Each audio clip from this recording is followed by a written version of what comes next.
Hey, everybody, welcome back to another episode of the Benefits Cooldown with myself, Eric Silverman, and my good friend from the West Coast, Ed Lagande. What's up, Ed? How you doing, man? And I am living the dream. If I was any better, I'd be you.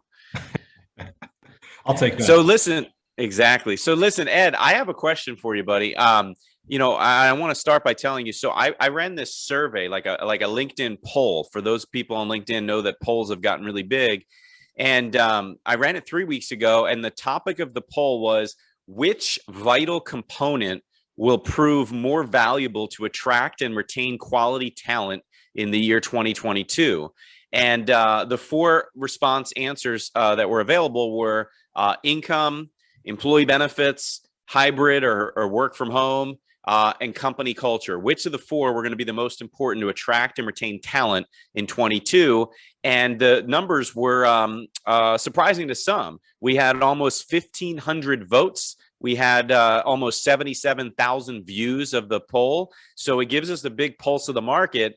And Ed, man, employee benefits was dead last, man. What do you think about that? Are you shocked? Are you surprised? Is that a problem?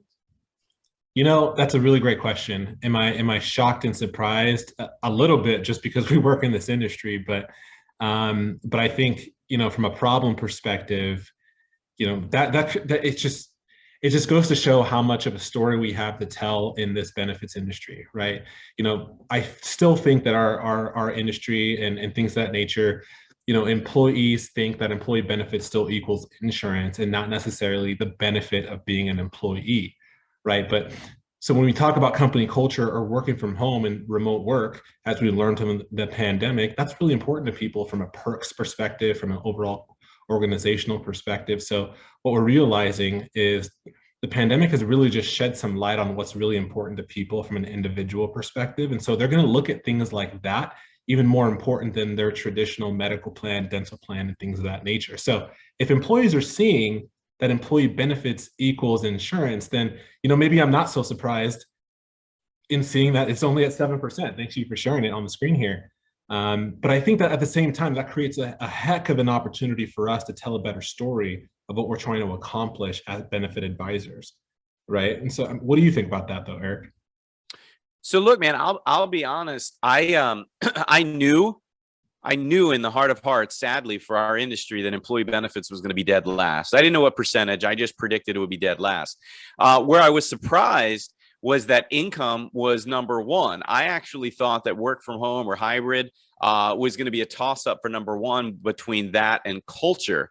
Now, hybrid was a very close second. It was 34% of the polling audience said income, and 33% said hybrid. But I actually, if I would have predicted the top four order, it was going to be hybrid, company culture, income, and employee benefits dead last. I knew that'd be the case. And look, man, I think you bring up a really, really good point in that there's a lot of work for us to do as benefit advisors in our space, right? We do this for a living. We eat, sleep, and breathe it. We are passionate about it.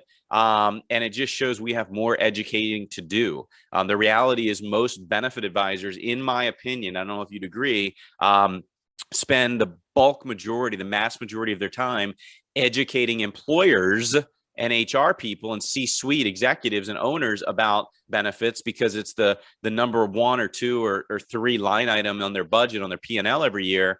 But most benefit advisors don't do a very good job at getting into the weeds, i.e. digging deep and meeting with the employees and educating them on why employee benefits really is probably the most impactful thing they could ever consider when it comes to working at a company or staying at a company. So we got a lot of work to do, Ed.